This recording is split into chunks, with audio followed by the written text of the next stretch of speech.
ማርያምን ነው የምላችሁ። እኔ ልጅ ስወልድ ማለት ነው እንደንትና ነው መሆን የምፈልገው። ራሱ ማነው ስሟ ማርያም እንደ ዱባይ እንዳለችው ወደፊት ልጅ ወልዳለሁ አይደለ? ስወልድ ዱባይ እንዳለችው ነው የምሆነው። እግዚአብሔርን እንደዚህ እንደሷ ነው የምሆነው። እኔ ትልቅም ብሆን ትንሽም ብሆን የእናንተ የምትመኙት ወንድ ማለት ነው ጠብሼ ማገላበጥ ሴት ነኝ። ማገላበጥ የምችል ሴት ነኝ። እመቤቴ የእውነቴን ነው የምላችሁ። እናንተ የምትመኙት ወንድ ማገላበጥ እንደ ሜላና ቴንኪ ሜላናውን 2 ልጆች አሏት አይደለ? ልጅ ወለደው ሁሉ ትልቅ ነው እናት ነው ማለት አይደለም። 2 ልጆች አሏት። ራሷን እንዴት እንደምትጠብቂዋት ደስ አትልም ጋይስ? ደስ አትልም? ሜላና ጋይስ 2 ትልቅ ልጆች አሏት። ራሷን ግን ስትጠብቅ ተመልኳ። አንድ ፍሬ ልጅ ነው የምትመስለው። አንድ ፍሬ ልጅ። እኔ በጣም ነው የምወዳት እመቤቴን። በቃ ይሄ ራሷን አጠባበቋ ምናምን ሴክሲ፣ በቃ ሰውነቷን ጥብቅ ምናምን። አያችሁ፣ ስለወለዳችሁ አትዝረክረኩ። ስለወለዳችሁ ራሳችሁን አትጣሉ። ስለወለዳችሁ ትልቅ እንባላለን እናት ናችሁ፣ ግን ይሄ በቃ እንደ አሮጊት እንታያለን ብላችሁ ራሳችሁን አትዩ። ሜላና 2 ወልዳለች። ሰውነቷን ተመልከቷት እንዴት እንደምታምር። ከእንትና ጋር ከወንዶቹ ጋር ትጫወታለች፣ ከሁላችም ጋር። ማን እሷን ወለደች ብሎ ያስባታል? አሁን ማንም ሰው። ራሳችሁን አትጣሉ። እመቤቴን ነገር በወልድ ራሱ ማለት ነው ቁልጥ ነው የምለው። ቁልጥ ምስ ብዬ ነው ቲክቶክ ላይ የሚመጣው። ትንንሾቹ ወንዶች ሁሉ እየጀን ትንንሽ ስላችሁ ደግሞ ከ18 ዓመት በታች ከ21 ዓመት በላይ ያሉት ወንዶች ይቅርታ እንዳይዛታቱብኝ ከ21 ዓመት በላይ ያሉት ወንዶች እየተጀናጀው ቁልጥ እያልኩ አሳያቸዋለሁ። እድሜ ተለቅ ይበል ብዬ ደግሞ 18 በታች ብዬ ወጣት ስንት ወልደሽ ቀብረሻል? በስመ አብ። እኔ ቤታ ነኝ። እኔ እንትን አይደለሁም ውዴ፣ እኔ እንትን አይደለሁም። እሺ እናቴ፣ እኔ አልጋ ዲፍረንት እንዴ አልጋ ስጋፈፍም መጋፈፍበትን ሰው አውቃለሁ። ምተኛውንም ሰው አውቃለሁ። መጋደምበትንም ሰው አውቃለሁ። በእንደዚህ አይነት ነገር እኔን አታገኘኝም። ገላይ በጣም ውድ ነው ውዴ። ምላሴ ርካሽ ነው። በየቦታው ስሳደብ ታገኘዋለሽ። ገላይ ግን ውድ ነው ውዴ። የትም ቦታ አታገኙም። የኔን ገላ የትም ቦታ ስጋደምበት አታገኙም። ገላይን አከብረዋለሁ እናት አለም። እሺ እንጂ ትንሹን ትልቁንም የማገላበጥ ቤታ እንደውም ተብሎ ወንዶቹ ግጥር ግጥር ብሎ ነው የሚመጡት። ገላሽን አክብሪው እናት አለም። እውነቴን ነው ማርያምን። አንተ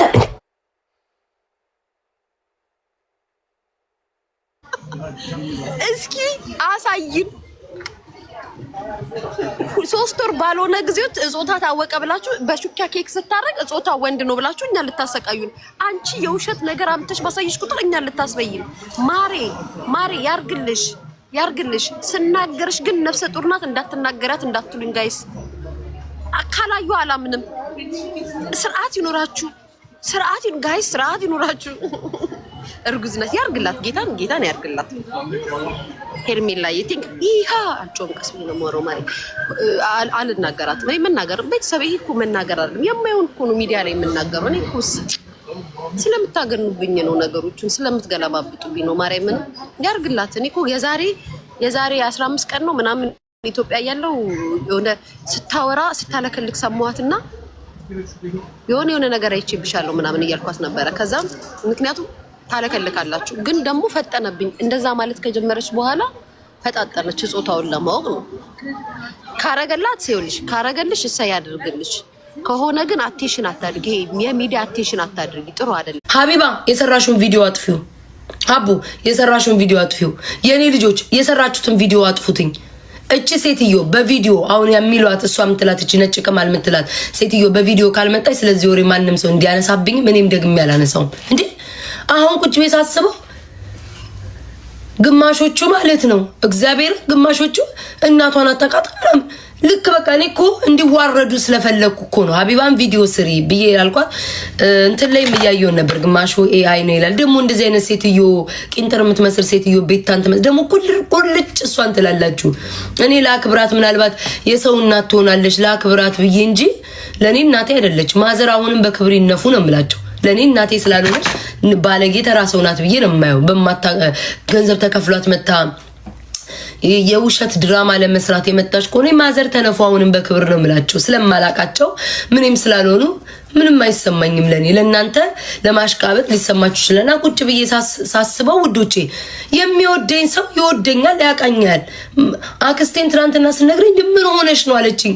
አሁን እኮ አንቺ የሚመስለው እኮ እናትሽን አተሻት ማታቂ መስሎ ያሉ ሰዎች እኮ ስራቸው ነው። ጎበዞች ናቸው። አጨበጭብላችኋለሁ። ጎበዞች ናቸው። ከጊዜ ወደ ጊዜ ለውጥ እያመጡ ነው። ለውጡ አልበላቸው ብሎ እየተናነቃቸው የሰው ደም ስላለበት እርስ በራሳቸው ሲባሉ ይውላሉ። እያየናቸው ነው እኮ እናያለን።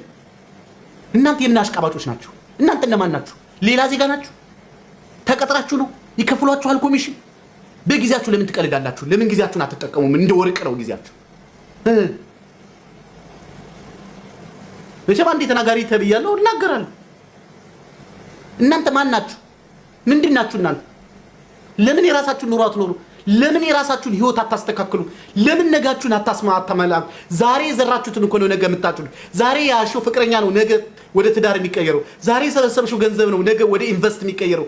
ዛሬ የሰበሰብሽው ሃይምሮ ነው ነገ ወደ ጤንነት ሰላማዊ ህይወት የሚኖረው። ዛሬ ተጠነቀቅሽለት ማህፀን ነው ነገ ልጅ የሚሰጥሽ። ዛሬ የተዛናጋሽው ነገር እኮ ነው ነገ ገደል እየከተተሻለሁ። ብዙዎቻችሁ ከራሳችሁ ጋር ጸበኛ ናችሁ፣ ጠላት ናችሁ ለራሳችሁ። እንዴ አፍሽ እጅሽ ስራሽ የሚሰራው ሌላ፣ ማታ ደግሞ የምትቆዝሚው ሌላ። ሁለት እኮ ናችሁ ሰዎች፣ ሁለት ናችሁ። አንድ ሰው ሁለት እንዴት ይሆናል? እድሜ ሄደ ወይኔ ምንም ሳልሰራልሽ ሳልወልድ እኔ እንደ ከሊት እኮ በቃ አንድ የተሻለ ነገር ሳይኖር ታያለሽ። ከዛ ደግሞ ጧትና ማታ ደግሞ ምን ስትሰሪ እንደምትወይ ደግሞ እስኪ ደግሞ ቼክ አድርጊ። እንዴ ሰው ከራሱ ጋር ሁለት፣ አንድ ጧት ሌላ ሰው ማታ ሌላ ሰው ይሆናል? እስኪ አንድ ሰው ሁኑ። ነገ ወይኔ ብለሽ ሚዲያውን ከምታጥለገልዩ ማንም ሪፖስት እያደረገ ማንም ፖስት እያደረገ ማንም ቫይራል እያወጣሽ መሳቂያና መላላጫ ከምትሆኚ ዛሬ ክብርሽን ብትጠብቂና ዛሬ ራስሽን ከፍ አድርገሽ የተሻለ ሆነሽ ያለው ሰው ሚዲያ ላይ ይወጣል ወይ? መልሽልኝ እስኪ። በነገራችን ላይ እዚህ ሀገር ላይ ከዚህ ሀገር ዜጎች የተሻለ ኑሮ የሚኖሩ ሰዎች እንዳሉ ታውቃላችሁ? ሌግጀሪ ኑሮ ነው የሚኖሩት። የሚነዱት መኪና ሌላ ነው፣ የሚኖሩት ኑሮ ሌላ ነው።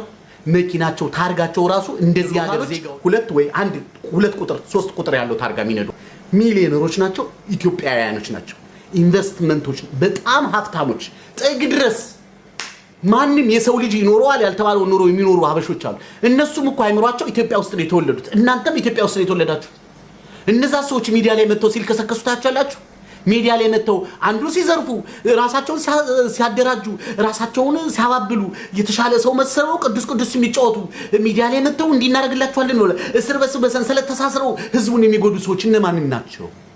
እነዚህ ሰዎች ምን ታደርገው? ማማዬ እያልሽ የምትከተዩ ማብለሽ ቅሪና እንደጨው። አንቺ ማንሽና እነሱ ተከታይ ያደረገሽ? የራስሽን ህይወት አትከተይ። እናትና አባትሽ ያሉበትን ሁኔታ እስቲ፣ ሀገርሽ ያለችበትን ሁኔታ እስቲ። በማማረር የሚቀየር ነገር አለ? በማልቀስ የሚለወጥ ነገር አለ? የተሻለ ነገር የሚመጣው እኮ ራስሽን በማሻሻል ላይ የተሻለ ሰው በመሆን ነው። ስለሌላው ምን አገባሽ? ስለ ከሌ ምን አገባሽ? ራስሽን ቼክ አድርጊ፣ ፈትሺ። ቆም ብለሽ ራስሽን ቼክ አድርጊ። ማን ነው የሚጫወትብኝ? ለምንድን ነው ጊዜ እንደነሱ የምቀልደው? ለምንድን ነው እነሱ ተከታዩንኩት? ራሴን ለምን አልከተልም? ቤተሰቦችን ለምን አላስደስትም? ቢያንስ እንኳን የተሻለ ነገር ለማድረግ እኮ እዛ ሚዲያ ላይ ስለተለከሰከሽ አይደለም። ቆም ብለሽ በማሰብና ወደ ፈጣሪሽ በመጠጋትና ሰላማዊ ህይወት በመኖር ነው። መጨናነቅ ምን ጥቅም አለው? ተጨናንቀሽ ቀዩን ጥቁሩን ፀጉርሽን ነጭ አድርገሽው አታውቂም። ጨለማ ውስጥ ሆነሽ ወይኔ ብትይ እኮ ያለ ሰዓቱ አይነጋም። ወይኔ ብትይ ብታለቅሽ ብትፈርጪ ቀኑ ያ ጨለማ አይነጋም። መታገስ ይፈልጋል ወይ ደግሞ ሻማ ማብራት ይፈልጋል። መፍትሄ ያለው ኑሮ ለምን አትኖሪ?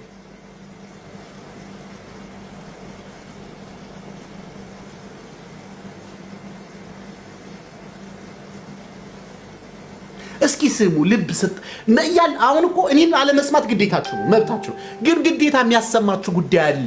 ነገሮች እየተበላሹ ነው። ቴንክ ዩ ጓደኛ። ነገሮች አቅጣጫቸውን እየሳቱ ነው፣ መስመራቸውን እየሳቱ ነው። ሰዎች መኖር የማይችሉበት ሁኔታ ላይ እየደረሱ ነው። ስለዚህ ከዚህ ኑሮ ጋር ተወዳድራችሁ ልታሸንፉ የምትችሉት ዛሬ የሰበሰባችሁትና ዛሬ የተጠጋችሁት አምላክ እኮ ነው የሚያድናችሁ። በተለይ አምላክ አሁን ሰው በምትከተይበት ጊዜሽ አምላክን ብትከተይ ተው። ያውን የሰውን የምትከተውን ሩቡን አምላክ ብትከተይበት ሩቡን እግዚአብሔር እኮ እንደው ሙሉ ጊዜሽን አይፈልግም። ሰዎችን የምትከተይበት ለሰው የምታሽቃብጭበትን ሩብ ብትከተዩ እግዚአብሔርን ቁልፍ ይሰጥሻል። የገነት ህይወትሽ ቀላል ይሆናል። እምነት ቢኖራችሁ፣ ፍቅር ቢኖራችሁ፣ ሰላም ቢኖራችሁ ተራራ የማንቀሳቀስ ኃይል አላችሁ ብሎ ተጽፏል እኮ። ለምንድን ነው ራስሽን የምታሞኙ? በየትኛው መንገድ ሄደሽ አሁን ራሳቸው ለሚዲያ ብለው ሾው ያደረጉ የሚለብሱት ልብስ ለሚናገሩት ነገር እንጂ ጓዳቸውን በተበረበሪ ምን አላቸው? ከመጠጥ መደርደሪያ በስተቀር ከሽሻ እቃ በስተቀር ምን ያላቸው ይመስልሻል? ምን ያላቸው? ምንም ወፍ ቢኖራቸው ከሌላ ዜጋ ጋር ተጣብቀው ይኖሩ ነበር። የላቸውም። ወፍ አንቺ ነሽ እንደውም የተሻልሽ ሆነሽ አልተሻልኩም ብለሽ ካልተሻሉት ሰዎች አስመሳዮች ጋር ሄደሽ ገደል እየገባሽ ነው። እውነቱን እንገርሽ